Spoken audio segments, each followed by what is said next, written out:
Now, for a little bit of flavour, shall we say, to the conversation, a little bit of spice, we're going to introduce our guest co-host. She's on the sofa here with us now. She's a regular face when it comes to events all over the city of Dubai and Abu Dhabi. She's the general manager of MENA Live, and her name is Maddy Spicer. Good to meet you, Maddy. Good to meet you. Thank you for having me. Great name. Yes, First of all, indeed. Spicer, tasted in Dubai. Do you get a lot of jokes? That's why they hired me. Absolutely, to add a little bit of seasoning. Exactly. Incredible. Now, MENA Live, I remember Taste of Dubai. I've been going to them since the conception, right? But MENA Live, you haven't been part of it from the beginning, right? It's been a new thing. Yeah, so we started our company in 2022 and took over the event, and it's been ours since then. And we kind of revamped it, put a different spin on it, freshened it up a little bit, and now it's kind of become Taste of Dubai in the format that you see it in today. Well, one of the big things that I know and love, and a lot of people do, is Media City Amphitheatre. It moved for 1 or 2 years, I'm not too sure. One year. It had one little stint elsewhere and then came back home. It's back home now? Yes. Fantastic. Wonderful. So what can we expect this year? Well, this year, classics, of course. So we have our free cooking workshops with our celebrity chefs from all around the world. We have pop-ups from 16 restaurants, which we carefully select. And I think there's a guest here tonight from one of them. Oh, nice, nice. And non-stop music and live bands, VIP experiences, and just fun free activations everywhere you look. This year we have a few new surprises as well that we've come up with. We're always trying to change things up a little bit, so there will be a few new things that guests haven't seen before. Fantastic. But it sounds like you've answered my question, because I did ask some people, are you going to Taste of Dubai, and they've never been, and they were like, isn't that for like chefs to meet chefs, restaurants to meet restaurants? Yeah. Is it that as well as stuff for all the rest of us? Is it for everyone, or Yeah. who's it catered to? It's for you to meet the chefs and Amazing. taste the restaurants and get involved, and that's kind of what makes it such a unique event, is that it's really blending these worlds of professional gastronomy and an outdoor festival and a community event, and it all kind of comes together and everyone gets involved, and it's for everyone. Outside of Taste of Dubai, what excites you about the culinary scene in Dubai this year, in 2026? I feel like it's changing a lot right now. Things are becoming more experiential. People are getting more involved into the fabric of the experience of dining out. And that's what really, I think, blends well with an event like Taste of Dubai, where it is so much about getting involved and really being hands-on as well. So Maddy, I admittedly have never been to Taste of Dubai. I know, don't shoot the messenger. Right. I'm always traveling, I've never been, right? But from what you describe, it sounds very community focused, it sounds very open to everyone, it sounds like it works for people of all ages. Can you tell us a little bit about how you made it so community focused?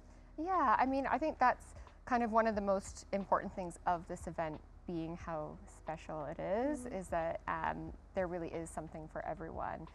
So for little kids, we make sure that there's tons of free activations. We have free cook-along sessions just for kids, where the chefs kind of design an easy-to-make recipe that is a little bit more hands-on for little ones to be able to handle. Restaurants each have a dish that is a kid-friendly palette, so things that adults will enjoy but also caters to little ones as well. And then there's things like free arts and crafts and culinary-based adventures and stuff.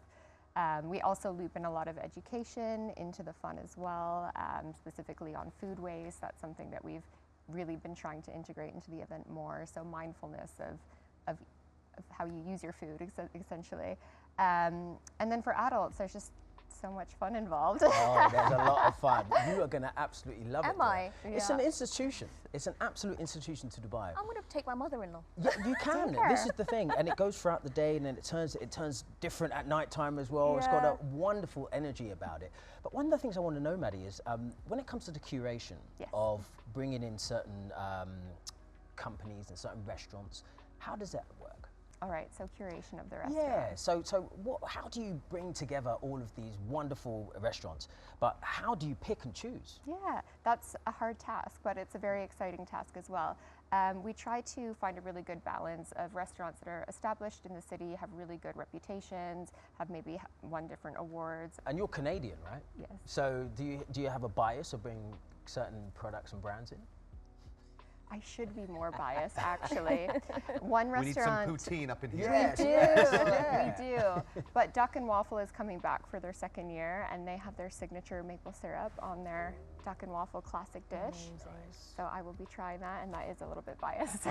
On the organization side, Maddy, I want to ask, because as people attending events, we're overwhelmed with the number of events happening in a short space of time. They feel like they're all happening at the same time. As an organizer, how you what steps are you taking to make sure that people come to Taste of Dubai? It is an institution, but there's so much competition in the event game. Yeah, cutting through the noise is one of the hardest parts of planning these major events, right? I think that we're very lucky that we have such a strong legacy event, that people recognize the name. It's been going for several years. And also, like we said, kind of that community-based focus really plays a part as well, because we're getting into people's workplaces, schools, communities, and spreading the word organically as well. So hopefully everywhere you look, you'll see a little bit of Taste of Dubai going on. And Lane's been telling everyone in town. Oh, yeah. He's definitely been telling us. Yeah. But Maddy, Dubai is such a melting pot of cultures, you know, and cuisines, and part of the reason why I don't go out as much is so much to choose from. I don't know whether I want to try Ethiopian or Egyptian or what types of food. So how hard is it for you guys to choose from the 18 chefs that you have, what kind of cultures and cuisines to represent? Yeah, diversity is really important in that aspect, because we have guests from all over the world, kids, elderly. We really want to make sure that there's somebody that would appeal to everybody. So we do try to go to the UK, Australia, North America, and get a few from there. And then we're also focusing more as well on Emirati talent. We have 4 Emirati chefs this year, one of which also has a participating restaurant. We do have another Emirati-owned restaurant as well, Namayoso, which is actually a Japanese restaurant, which we're very excited about having them this year. And then we have a spotlight on Emirati-owned exhibitors as well. So there is a strong focus on that as well, because it is such a global event, but we do want to showcase the beauty of UAE cuisine as well. So, so we're really proud to be bringing that into the event this year. Sold. I'll see you there. Yeah, it's very important, because you're representing the city. Yeah. You're representing the UAE, because people know Taste of London, Taste of Lisbon, and all of these other major events, food events around the world. So is there a lot of pressure there when it comes to representing the city of Dubai and the UAE as a whole? I think that's what makes it so exciting, is when you go to every city, you really are getting a taste of that city. So when you go to Taste of London, you're getting all of these beautiful homegrown London classic restaurants. If you go to Taste of Paris, it's more focused on Parisian chefs and French chefs. And you really do get little snippets of to where you are. So, I mean, for tourists that are in the city, it's a great way to kind of deep dive into the culinary scene and the Dubai community.